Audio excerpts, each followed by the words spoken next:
In ancient Persia, a land of vast empires and opulent palaces, Hadassah, a young woman of Jewish descent, lived a simple life as an ordinary orphan.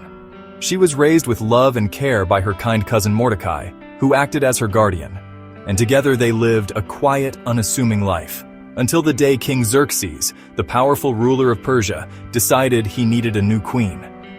After a rather public and messy breakup with Queen Vashti, who defied his royal command, the king, in his royal decree, launched a kingdom-wide search, sending messengers far and wide to find a new queen, gathering all the most beautiful and eligible women from every corner of the empire for a royal pageant of unprecedented scale.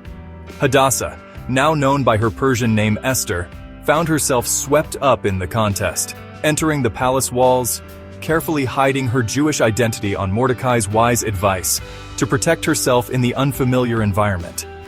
Esther's natural grace, inner beauty, and genuine kindness quickly won over Hegai, the chief eunuch and keeper of the harem, who, impressed by her, ensured she received the best of everything the palace had to offer.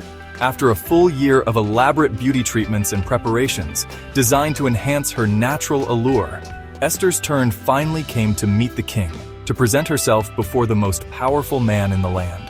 Her captivating charm and gentle spirit immediately captivated Xerxes, drawing him to her, and without hesitation, he crowned her Queen of Persia, elevating her to the highest position in the kingdom. And in celebration, he threw a lavish banquet in her honor, inviting dignitaries and officials from across the empire. Esther, once a humble and unknown orphan, was now the Queen of Persia, a transformation beyond her wildest dreams. Her greatest challenge wasn't navigating the complexities of palace life or the weight of her new crown. It was a test of courage, faith, a trial she never expected that would soon define her reign. The fate of her people, the Jewish people scattered throughout the Persian Empire, would soon rest entirely on her shoulders, a heavy burden for a young queen. Her story, the story of Queen Esther, was just beginning, and her destiny awaited. Trouble brewed in the palace. Enter Haman, the king's arrogant new official. Everyone bowed to Haman except Mordecai, Esther's cousin, who refused on principle. Enraged, Haman plotted not just against Mordecai, but all Jews in the empire.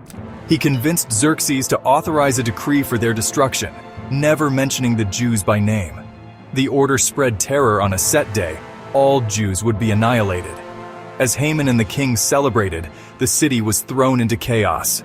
Esther's secret identity now put her and her people in grave danger. Mordecai, upon learning of the decree, was overcome with grief. He mourned publicly, his heart heavy with the impending doom of his people. He sent an urgent message to Esther, imploring her to plead with the king, to use her position to intercede on behalf of her people and avert the looming disaster. Esther hesitated. A difficult choice lay before her. Approaching the king uninvited was a perilous act, a breach of protocol that meant risking death. The stakes were incredibly high. Mordecai's message, however, was clear and resolute. Perhaps you were made queen for such a time as this, a reminder of her potential destiny and the crucial role she could play. Realizing the weight of her purpose, the potential to save her people, Esther found her resolve, a newfound strength blooming within her. She asked Mordecai to gather all the Jews in the city to fast and pray for 3 days, seeking divine intervention. Esther and her attendants, too, would join in this solemn act of fasting and prayer, united in their hope. At the end of the 3 days of fasting, she would bravely go to the king, fully aware that she was risking everything, even her own life. "If I perish, she declared, a testament to her unwavering commitment. Esther's courage had set the stage for a daring confrontation, a moment that would determine the fate of an entire people.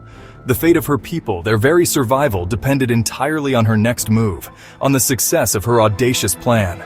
The moment of truth, the culmination of all her courage and preparation, had finally arrived. After a period of fasting and deep prayer, Esther knew she had to act. Esther bravely approached the king, an act that could have cost her life if he hadn't approved her presence. Fortunately, King Xerxes welcomed her with his golden scepter, a sign of his favor and acceptance.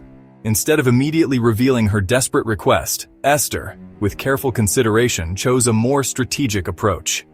Esther invited Xerxes and Haman, the king's most trusted advisor, to a lavish banquet, a carefully orchestrated event.